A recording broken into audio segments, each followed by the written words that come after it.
আজকে আমি তোমাদের সাথে শেয়ার করব একটা সিঙ্গেল জামরুল গাছে ঠিক কতখানি জামরুল হতে পারে। হ্যালো বন্ধুরা, আমি রিয়া, আর আমি এখন গাছের ডালে উঠে বসে পাকা জামরুল পেড়ে খাচ্ছি।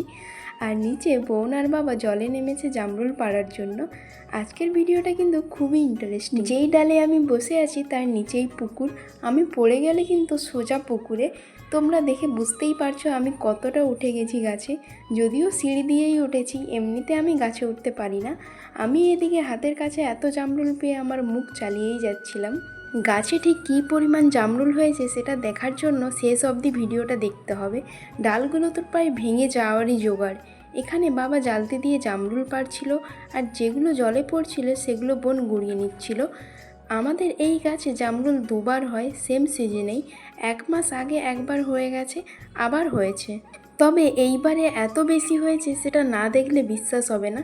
জানি না ক্যামেরাতে কতটা ভালোভাবে বোঝা যাচ্ছে। গাছটা নাড়িয়ে দিলেই বৃষ্টির মতো জামরুল পড়ছে জলের উপরে।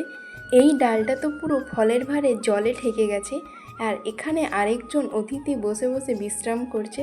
যাই হোক, এই ভিডিওটা অনেকটা বড় হয়ে যাচ্ছিল। নেক্সট ভিডিওতে তোমাদের দেখাবো কত কেজি জামরুল পাড়া হলো আর বাজারে বিক্রি করার প্রসেস।